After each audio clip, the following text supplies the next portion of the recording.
Assalamualaikum warahmatullahi wabarakatuh. Halo teman-teman, jumpa lagi di channel Sahabat Medis. Gimana nih teman-teman kabarnya? Apakah sudah mengakhiri pendaftaran? Yuk sembari menunggu pengumuman hasil seleksi administrasi, kita mulai belajar lagi. Dan pada video kali ini, kita akan bahas mengenai soal kesehatan umum bagian ke-6, di mana pada soal kemampuan teknis akan terdiri dari dua jenis soal, yaitu soal kesehatan umum dan soal kesehatan sesuai profesi masing-masing. Jadi buat semuanya, tonton video ini sampai selesai ya. Dan gak usah berlama-lama, langsung saja kita masuk ke soal yang pertama. Anda adalah tenaga kesehatan yang lolos pada seleksi P3K tahun lalu dengan penempatan di puskesmas. Sekarang, Anda ditugaskan sebagai penanggung jawab program PPI di instansi Anda. Program PPI ini maksudnya adalah pencegahan dan pengendalian infeksi ya teman-teman. Berikut ini merupakan indikator kewaspadaan standar pada program PPI kecuali A. Kebersihan tangan, B. Penggunaan APD, C. Kewaspadaan transmisi droplet, D. Pemisahan pasien, atau E. Etika batuk. Seperti biasa, sebelum kita masuk ke pembahasannya, di sini kita memberikan teman-teman waktu 5 detik untuk memilih opsi jawaban yang benar.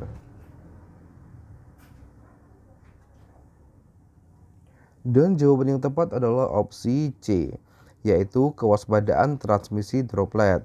Untuk program PPI ini merupakan salah satu program mutu Fasiankes ya teman-teman, di mana program PPI ini sendiri diatur dalam Permenkes nomor 27 tahun 2017. Dalam pelaksanaan program PPI ini menerapkan kewaspadaan isolasi, di mana kewaspadaan isolasi itu sendiri dibagi menjadi dua, yaitu kewaspadaan standar dan kewaspadaan transmisi.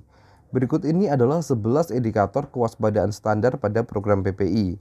Yang pertama, ada kebersihan tangan, penggunaan APD, kemudian dekontaminasi peralatan perawatan pasien, pengendalian lingkungan, pengelolaan limbah, penata laksanaan linen. Berikutnya ada perlindungan kesehatan petugas, penempatan pasien, kebersihan pernafasan atau etika batuk dan bersin, praktik menyuntik yang aman, dan yang terakhir adalah praktik lumbal fungsi yang aman. Untuk nomor 11 ini penerapannya di rumah sakit ya teman-teman. Sedangkan untuk kewaspadaan transmisi itu dibagi menjadi 4 dan 3 diantaranya yang biasa diterapkan di Fasiankes, yaitu ada transmisi droplet, airborne, dan kontak. Dan yang keempat ini ada kewaspadaan transmisi vektor. Ini biasanya tidak diterapkan di Fasiankes. Oke, sebelum kita masuk ke soal berikutnya, di sini kita mau menginfokan salah satu platform penyedia latihan soal P3K yang bisa teman-teman ikuti untuk memantapkan diri menghadapi seleksi P3K tahun ini. Platform tersebut adalah NIP Warrior. Berikut ini adalah tampilan dari platform NIP Warrior. Di sini tersedia beberapa formasi seperti dokter umum, perawat terampil, perawat ahli, bidan terampil, bidan ahli, sampai dengan administrator kesehatan juga ada ya teman-teman. Di sini sebagai contoh kita buka untuk formasi perawat terampil. Jika teman-teman gabung pada platform ini, beberapa fasilitas yang teman-teman dapatkan diantaranya, yang pertama adalah pembahasan soal bersama mentor melalui Zoom, kemudian 13 video pembelajaran kompetensi manajerial, sosiokultural, dan wawancara, 4 paket tryout kemampuan teknis perawat terampil, 4 paket tryout manajerial, sosiokultural, dan wawancara. Kemudian teman-teman juga mendapatkan PDF materi baik itu tentang perawat maupun kesehatan umum. Selain itu juga teman-teman difasilitasi grup WhatsApp dan free konsultasi dengan tim NIP Warrior. Untuk cara gabungnya, teman-teman tinggal klik saja linknya di deskripsi video ini. Oke, kita kembali ke materi video kita ya teman-teman. Untuk soal nomor 1, ini tentang program pencegahan dan pengendalian infeksi. Ini sudah cukup jelas ya teman-teman. Sekarang kita masuk ke soal nomor 2. Seorang keluarga pasien dengan skizofrenia datang ke puskesmas untuk mengambilkan obat. Dokter memberikan resep risperidon 2 mg sebanyak 30 untuk 1 bulan. Apoteker menerima resep tersebut dan memberi obat sesuai resep. Setelah keluarga pasien pulang, apoteker baru menyadari bahwa obat yang diberikan telah expired. Kemudian apoteker didampingi perawat wilayah mendatangi rumah pasien untuk menukar obat yang baru, dan dari penuturan keluarga pasien, obat tersebut belum sempat diminum pasien. Pertanyaannya, dari kejadian di atas, termasuk ke dalam jenis laporan insiden apa yang dialami pasien? A. Kejadian potensial cedera, B. Kejadian nyaris cedera, C. Kejadian tidak cedera, D. Kejadian tidak diharapkan, atau E. Kejadian sentinel. Dan jawaban yang tepat adalah opsi B, yaitu kejadian nyaris cedera. Untuk pelaporan insiden ini masuknya di keselamatan pasien ya teman-teman. Sedangkan untuk keselamatan pasien itu sendiri diatur dalam Permenkes nomor 11 tahun 2017. Ini juga merupakan salah satu program mutu Fasiankes. Sekarang kita bahas untuk setiap opsinya agar teman-teman lebih paham dalam membedakan jenis-jenis laporan insiden. Yang pertama di sini ada kejadian potensial cedera atau KPC. Ini merupakan kondisi yang sangat berpotensial untuk menimbulkan cedera tapi belum terjadi insiden. Contohnya adalah obat-obatan laksa atau look alike, sound alike. Ini biasanya obat-obat dengan penyebutan yang mirip ya teman-teman, seperti obat tetrasiklin dengan obat tetrakain atau obat glimepiride dengan glibenclamide. Ini merupakan jenis-jenis obat-obatan laksa ya teman-teman. Ada juga obat-obatan dengan nama sama tetapi dosis berbeda, seperti amlodipin 5 mg dengan yang 10 mg, itu juga termasuk ke obat-obatan laksa. Untuk manajemen obat ini masuk ke dalam kejadian potensial cedera. Berikutnya yang kedua, di sini ada kejadian nyaris cedera.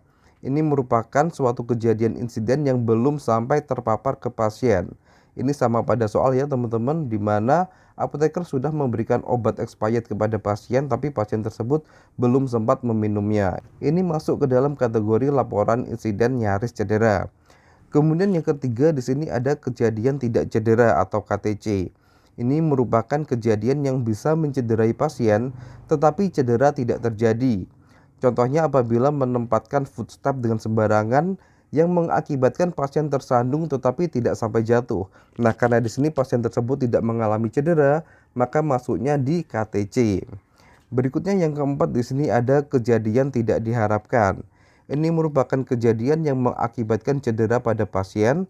Contohnya apabila ada lantai basah atau licin tetapi tidak dipasang papan peringatan dan mengakibatkan pasien tergelincir dan terjatuh. Nah, ini masuknya ke laporan insiden KTD.